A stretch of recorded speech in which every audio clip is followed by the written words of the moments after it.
Hi everybody, this is Julie Bean with Beadaholique, and in this video I want to share some pro construction tips for making your jewelry structurally sound. So this is important, especially if you're selling your jewelry or you're giving it away as gifts. You want to make sure that it stays together, that you've constructed a well-built piece of handmade jewelry. So I've picked up some tips along the way. I do want to share them. Some of them I learned the hard way because some of my jewelry pieces early on fell apart, which is very disheartening. It can be embarrassing. So you don't want that to happen. You want to make sure that whatever you are putting forth into the world stays together. So here are some tips. First off, really get to understand wire gauges. So I have some head pins right here. I have a 24, 22, and a 20. And if we look at the 20 compared to the 24, you'll see there's quite a big difference. Now that does make the 20 a little bit harder to work with, especially if you're doing something like a wrapped wire loop, but it will be stronger. So here, this 24, we just can bend. This is very thin. We can just bend this all over the place. But with the 20, where we can still bend it, it takes a lot more effort. And that's going to be good. If you are using this and something heavy is tugging on it, like a bunch of chain or something, you want it to be stronger like that. So I want to show you real quick that also applies to jump rings. So I have a little 20 gauge, a 22 gauge, and there are 24 gauge jump rings as well. So like in this piece here, I chose to use 20 gauge. And I chose to use 20 gauge because I knew what I was hanging from this was on the heavier side. So I did not want to use a 24 gauge jump ring that could pull out of shape. If this was worn quite frequently, it was being pulled on and off the neck, maybe it was getting caught in sweaters and so forth. You don't want to put a lot of stress on a 24 gauge jump ring. So why might you use the thinner gauge? Well, in this case, with the 24 gauge head pin, I love these head pins. I love them for wrapped wire loops. I think they look lovely for a wrapped wire loop. Now, I would be happy to use a 20 gauge for just a simple wire loop. I don't need to do those extra wrappings if I don't want to, because I know that this is going to stay nice and in shape. So that is one tip, is definitely know your gauges and use the appropriate gauge for the project, for the weight of what you're using, for the design overall. Okay, another tip I want to share with you is always make sure that your jump rings are fully closed. So I have this here where you see that I've linked it to chain. Now chain is quite thin. This is a thin chain little link. So I want to make sure that my jump ring, like you see right here, is fully closed. Let me show you what happens if it is not fully closed. So I'm going to take this and I'm going to open it just a little bit. Just a little. You see that it's not here. It doesn't even have to be open that much. Let's just say that you're working quickly and you just did not quite get your jump ring closed. Okay, someone's pulling this on and off. They're wearing it a couple times. And what is going to eventually happen is, if you do this enough, is it can pull right out. So you got to imagine someone puts this on and off 10 times, and that might just pull on out because it's a little link like that. So that is my other tip, is make sure that if you are using jump rings, always make sure that they are fully closed. I'll show you what I like to do to them. So especially if I'm using this little bit of thin wire here, or not wire, excuse me, thin chain.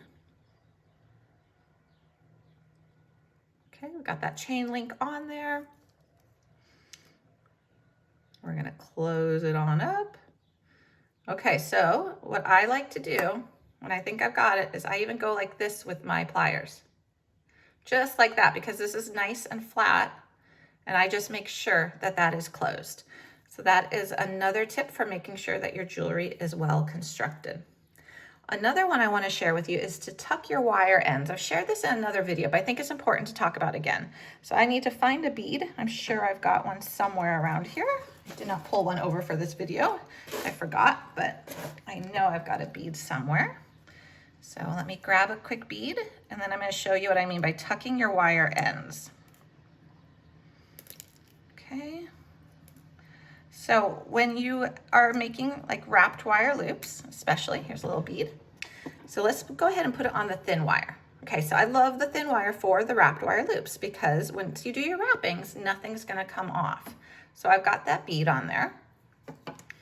Okay, I'm going to do a wrapped wire loop with my wire looping pliers. And you see how soft this is. This is a very soft wire. Okay, so we've done that. Now let's go ahead. We're going to twist this around a couple times. And then we're going to trim it.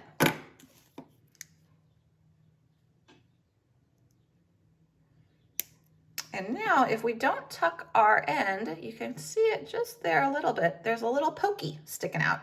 Now that might snag on somebody's clothing. It might scratch them, especially if this is maybe a necklace or a bracelet. So to tuck your end, you're just literally going around your wrappings with your pliers and pushing them together. And as you do this, you just do it nice and slow.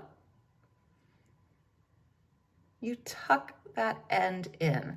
So that end is now pressed into your coils and is not going to poke anybody. So that is another thing to pay attention to.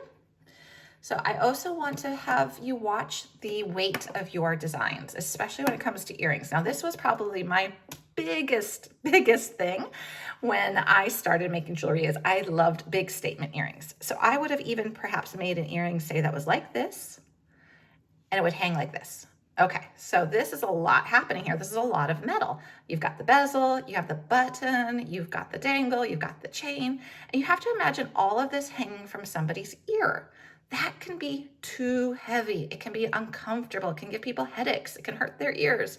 So especially as you're designing things like earrings, pay attention to how heavy your components are. You don't want them to be a burden. You don't want it to be uncomfortable. So that's another tip.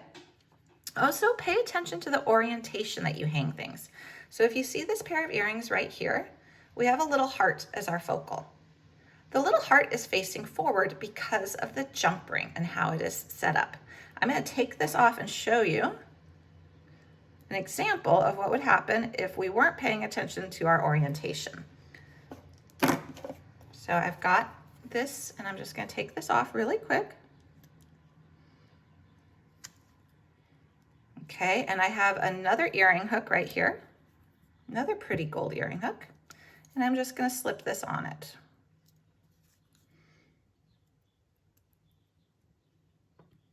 Okay, there we go. So let's pretend we're going to wear this.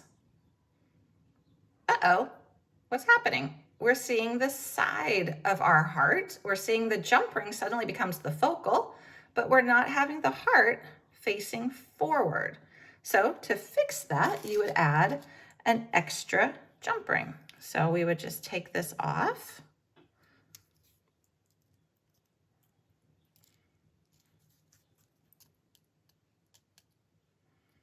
Like so.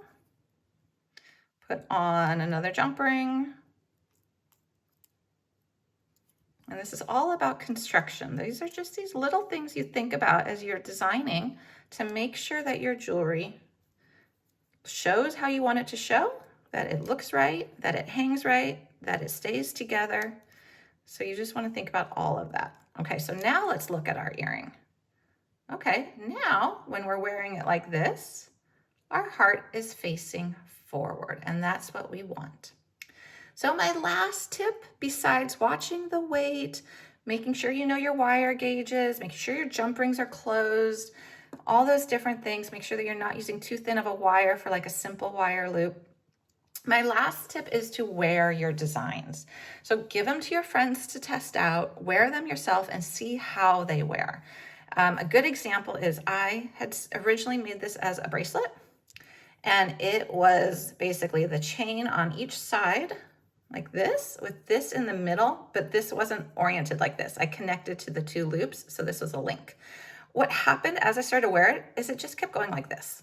It was very uncomfortable to wear because this was such a heavy element in the middle that it just never sat right. And I really was very unhappy with that. So I converted it into a necklace. I made it into a necklace design because I didn't like how it was wearing. So that would then be another tip, is wear your designs, figure out if there's any challenges to them, and then problem solve. You can learn a lot by just wearing your designs, you know, having your friends wear them, things like that. That will give you a lot of really good information and will let you know if they're staying together. If you're tucking your wire ends, if you're using the right gauge of jump rings, if you're using the right gauge of head pins, if your jump rings are fully closed, all of those different things. You can learn a lot by just wearing your designs.